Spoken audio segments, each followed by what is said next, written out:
Após derrotar o alienígena que matou toda a sua tripulação, Ripley e seu gato são congelados em uma cápsula criogênica, enquanto sua nave espacial flutua pelo espaço. Eventualmente, a nave é interceptada por uma embarcação de salvamento, e como a tripulação pensa que a nave da Ripley é um antigo ônibus abandonado, eles estouram tudo para abrir caminho para dentro. No entanto, seus planos de salvamento são abandonados quando percebem que a Ripley estava viva. Algum tempo depois, Ripley acorda na baia médica de uma instalação espacial em órbita da Terra. Depois que uma enfermeira verifica, ela é visitada por Burke, um representante da empresa da qual a Ripley trabalha. Burke traz o gato e informa a Ripley que ela estava em hibernação por 57 anos, porque a sua nave flutuou pelo espaço até que a embarcação de salvamento a encontrou por coincidência. De repente, o gato rosna e desencadeia o transtorno do estresse pós-traumático da Ripley, fazendo com que ela comece a convulsionar. A equipe se aproxima para tentar contê-la, enquanto Ripley pede que eles terminem com ela. Então ela levanta a camisa para revelar algo perigoso no seu estômago. Nesse momento, Ripley acorda, confirmando que a última parte havia sido um pesadelo. Uma enfermeira pergunta se ela precisa de algo para ajudá-la a dormir, mas a Ripley recusa. Algum tempo depois, o conselho da empresa interroga Ripley sobre o que aconteceu. Então ela compartilha sobre a sua luta contra o alienígena.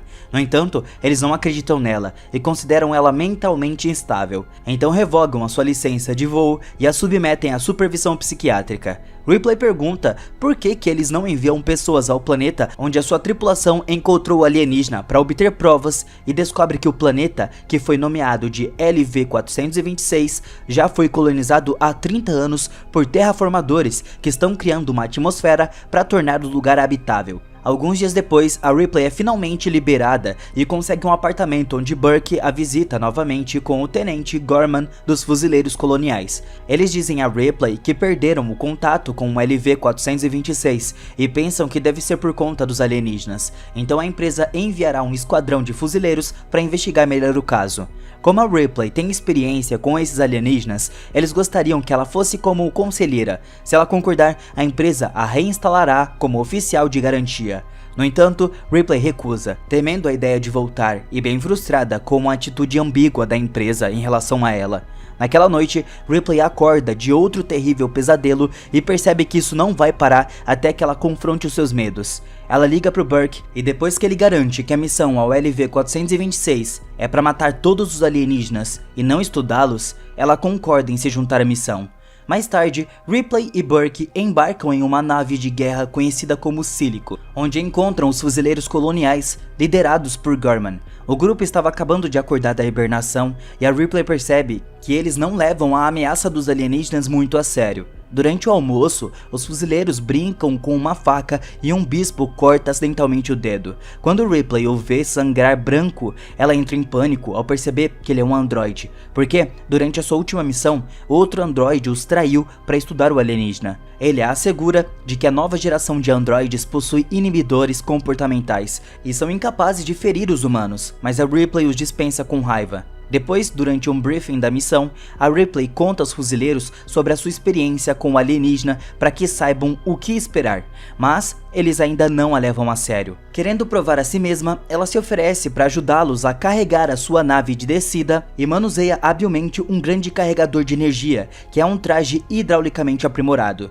Depois de reunir muita munição, os fuzileiros embarcam na nave de descida e voam sobre a colônia, percebendo que não há nenhuma atividade visível, o que é estranho, porque a estrutura estava intacta e eles ainda têm energia. Quando pousam, os soldados entram em um veículo blindado de transporte de pessoal, APC, para entrar na colônia. Ao forçar as portas para abrir, eles começam a vasculhar o prédio com rastreadores de movimento e descobrem que o local estava vazio, mas há evidências de uma grande batalha na forma de barricadas, marcas de tiros de armas pequenas até queimaduras de ácido no chão, o que prova a presença dos alienígenas aqui, pois eles têm ácido no sangue. Eles concluem que o prédio estava seguro por enquanto, mas a Ripley estava cética. Então Gorman, Burke e Ripley entram na colônia. No laboratório médico, eles ficam surpresos ao encontrar uma série de cápsulas de êxtase com alienígenas que avançam sobre eles quando se aproximam demais.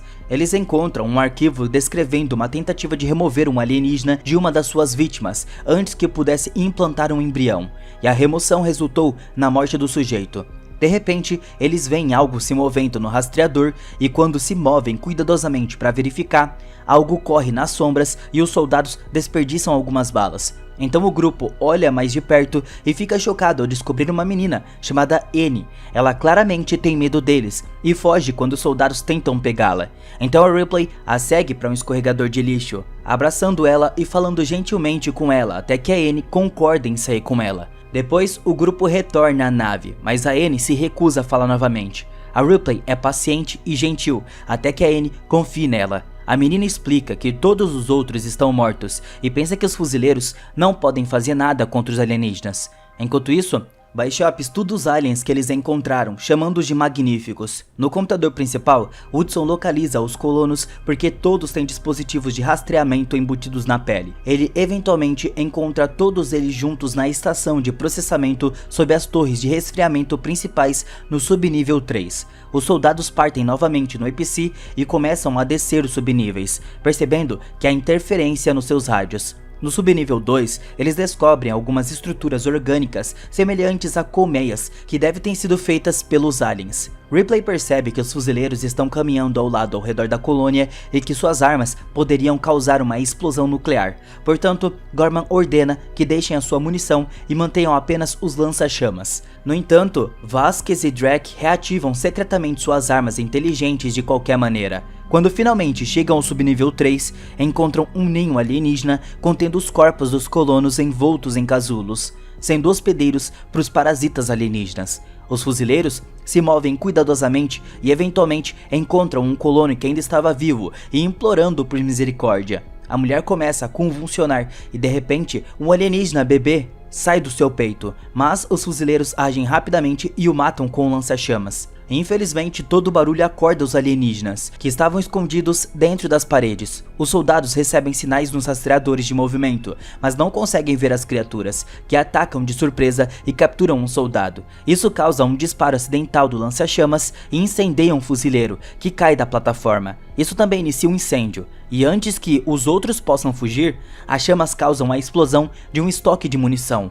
O caos se instala, e enquanto alguns soldados tentam adivinhar de onde vêm os ataques, Vasquez e Drake atiram aleatoriamente. O pânico não permite que escutem as tentativas do Gorman de organizar táticas de defesa pelo rádio.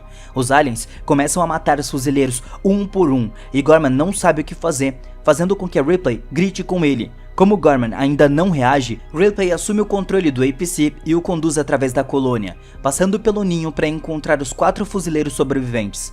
Um alienígena tenta segui-los e Vasquez atira para matá-lo, mas o alienígena sangrou o ácido sobre o Drake, matando ele na hora. Outro alienígena tenta atacar o veículo, então os fuzileiros correm para fechar as portas, e Hicks o mata com um tiro de espingarda, causando uma queimadura de ácido no braço do Hudson.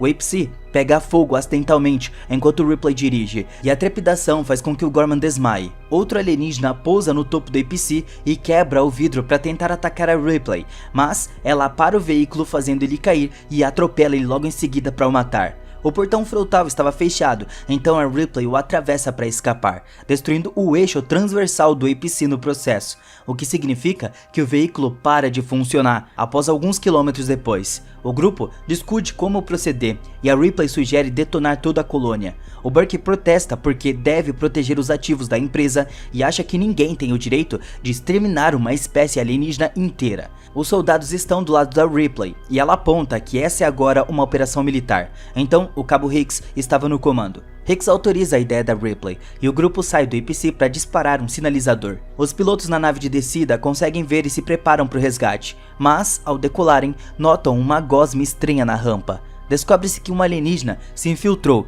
e agora mata um piloto, fazendo a nave de descida cair e se chocar em uma explosão. A equipe corre para se esconder, enquanto as partes da nave de descida atingem o APC, destruindo a maior parte das armas do time. Agora, o time estava encalhado, então decidem se esconder dentro da colônia por enquanto. O rádio funciona e eles chamam uma equipe de resgate, que chegará em 17 dias. Depois de verificar as armas restantes para saber como que estão trabalhando, o grupo olha um mapa da colônia e decide selar todas as possíveis rotas de acesso para os alienígenas no complexo principal. As metralhadoras sentinelas são colocadas em locais estratégicos e Hicks dá a Ripley um rastreador de pulso.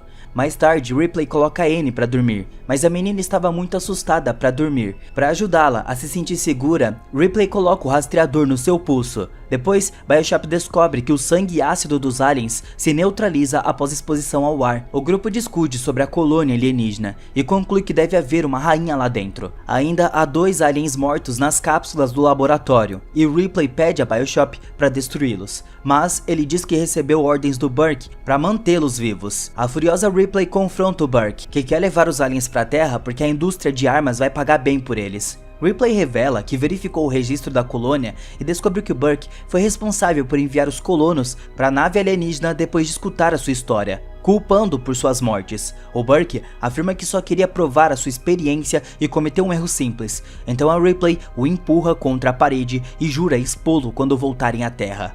Minutos depois, eles notam a ventilação de emergência disparando do outro lado da colônia, o que significa que as unidades de resfriamento falharam e o núcleo explodirá dentro de 4 horas. Os danos do acidente tornaram impossível desligar o reator de longe, então alguém deve ir até a torre de ligação e pilotar remotamente a segunda nave de descida. Bishop se voluntaria, já que é o único que sabe como fazer isso. Enquanto Bishop começa a fazer o seu caminho através de um local estreito, Hicks ensina Ripley a usar algumas armas avançadas, e Hudson e Vasquez verificam o perímetro.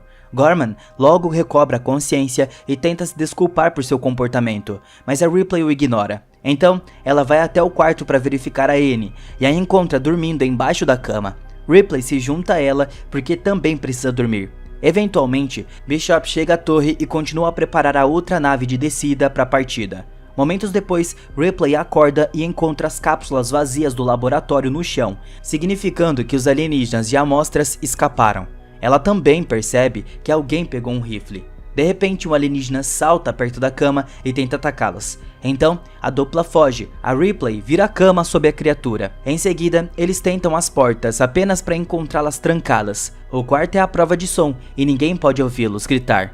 Ripley tenta sinalizar através da câmera de segurança. No entanto, enquanto a tripulação estava distraída escutando as atualizações do Bishop, Burke desliga o monitor. Em seguida, Ripley tenta quebrar o vidro, mas também não funciona. Percebendo os sensores de incêndio, Ripley usa o seu isqueiro para ativá-lo. O alarme dispara e finalmente chama a atenção dos soldados, que correm para o laboratório.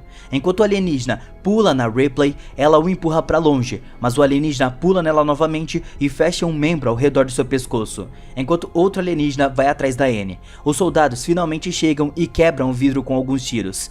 Logo, Hudson estava matando o alienígena que estava prestes a pegar a Annie com a sua arma, e os outros ajudam a Ripley. Após muita luta, eles conseguem tirá-la, e o Vasquez o mata com um rifle de pulso. Depois, Ripley expõe o Burke para a equipe, explicando que o Burke queria usá-las como casulos para esses alienígenas e sabotar as cápsulas de criogenia dos fuzileiros para eliminar qualquer testemunha. Então, ele retornaria à Terra com o alienígena e iria contrabandear nos corpos da Ripley e da Annie. O Burke nega tudo, mas os outros acreditam na Ripley, então discutem o que fazer com ele. Nesse momento a energia é cortada, então Vasquez e Hudson patrulham o perímetro e conseguem ver nos rastreadores que há um movimento por toda parte. A equipe se reúne na sala central de operações e sela a porta, mas o rastreador mostra que o exército de alienígenas estava se aproximando. Quando olham para cima, descobrem painéis no teto e removem um para descobrir que os aliens já estavam se infiltrando. A equipe abre fogo e os alienígenas caem na sala, iniciando uma luta brutal. Burke usa a distração para escapar e tranca a porta atrás dele, mas um alien encontra uma rota alternativa para aquela sala rapidamente e o mata. O Hudson luta bravamente e mata vários aliens, mas infelizmente é cercado por várias criaturas que o levam embora. O grupo consegue forçar a porta aberta e entra no corredor enquanto os aliens tentam derrubar a porta. Nesse momento, a Annie encontra uma entrada para o duto de ar, então o grupo escapa enquanto a Annie serve de guia. Bishop entra em contato com eles e informa que a nave estará pronta em 16 minutos. Vasquez é a última na linha e usa todas as armas que tem para manter os aliens afastados, mas quando ela atira em um alienígena com a sua arma, ele derrama um sangue ácido e machuca sua perna. Gorman volta para ajudá-la, apenas para ser cercado por aliens de repente, então eles ativam a sua última granada para derrubá-los, morrendo no processo. Os outros estão escapando pelo duto de ventilação, mas a explosão faz a Annie escorregar e cair no esgoto no fundo da instalação. Usando o rastreador de pulso, A Ripley e Hicks chegam ao corredor acima do esgoto e conseguem ver a Annie pelas grades. Hicks começa a cortar a grade, mas infelizmente um alien aparece e ataca a Annie. Quando os dois conseguem abrir um buraco, a garota desapareceu. Hicks e Ripley correm para o elevador, mas um alien aparece e tenta atacá-los. Hicks rapidamente o mata, recebendo ferimentos do ácido no processo. Ripley o ajuda a andar e logo eles saem do prédio, onde Bishop os pega na nave de descida. No entanto, Ripley se recusa a sair sem a Annie, sabendo que ela deveria estar viva porque os aliens usam humanos para procriar. Ela pega um monte de armas e retorna ao prédio depois que Bishop lembra que ela só tem 19 minutos antes que o lugar exploda. Depois que pega o elevador para o subnível 3, Ripley avança pelos corredores enquanto aciona o lança-chamas só por precaução. Ela fica arrasada ao encontrar o rastreador de pulso no chão, mas nesse momento, a Annie grita ao ver um alienígena nascendo. Ripley segue o barulho e atira na criatura, apenas para uma grande alienígena sair também. Depois de derrubá-lo, Ripley resgata a Annie do casulo e começa a correr com a garota nos braços. Evitando uma explosão, elas viram na direção errada e entram em uma câmara onde encontram milhares de ovos e encontram uma enorme alienígena, que chama seus guerreiros para defender o ninho. No entanto, Ripley ameaça destruir os ovos com seu lança-chamas, então a rainha sinaliza para os guerreiros recuarem. Ripley e Annie lentamente recuam da câmara de ovos, mas nesse momento um ovo eclode e a Ripley usa seu lança-chamas novamente. Ela queima todos os ovos e a rainha fica furiosa, chamando seus guerreiros de novo. Ripley então dispara uma série de tiros e granada nos ovos, nos alienígenas guerreiros e no saco de ovos da rainha, explodindo tudo. Depois, a Ripley e Annie fogem e entram no elevador, enquanto as explosões continuam ao redor deles. Um alienígena tenta emboscá-los, mas ela rapidamente o abate antes que o elevador finalmente os leve embora. A dupla chega à plataforma com 2 minutos restantes, mas a nave de descida não está lá. Nesse momento, o outro elevador chega e a rainha emerge, mas a Ripley estava sem munição. Felizmente, Bishop chega com a nave de descida e a dupla rapidamente entra, conseguindo voar embora pouco antes do prédio explodir completamente. Momentos depois, o grupo estava de volta a Seleco, e Hicks estava sedado pela dor, enquanto Ripley agradece a Bishop por sua ajuda. De repente, algo apunhala por trás. É a rainha, que conseguiu se infiltrar na nave de descida antes da explosão. Depois de quebrar o Bishop ao meio, ela se aproxima dos outros. Ripley mantém a atenção da rainha nela, enquanto a Annie se esconde sob o peso. A Ripley corre para se esconder atrás de uma porta e a rainha não consegue abri-la. Então, começa a arrancar as placas do chão até que finalmente tem a Annie encurralada. Nesse momento, a Ripley reaparece no traje de empilhadeira e começa a lutar contra a alienígena como ele. Ela soca a rainha várias vezes e tenta jogá-la no compartimento de ar da nave, mas a rainha rapidamente se agarra ao traje de empilhadeira e a Ripley é arrastada junto com ela. Ao sair do traje, Ripley consegue sair e subir pela escada, apenas para a rainha agarrar a sua perna. Então a Ripley abre a porta externa do compartimento de ar, fazendo o ar sair da nave. A rainha tenta desesperadamente se segurar no pé da Ripley, mas o seu sapato sai e o alienígena é soprado para fora no espaço. Annie quase é levada também, mas o torso superior do Bishop ainda estava funcionando, então ele se agarra à grade no chão para se manter preso, e a sua mão agarra Annie no último momento. Com muito esforço, Ripley consegue se puxar do compartimento de ar e fecha, mal tirando a sua perna a tempo. Agora que estão realmente seguros, toda a equipe se prepara para a hipersonda, enquanto a nave os leva de volta à Terra. E então, tudo é finalizado.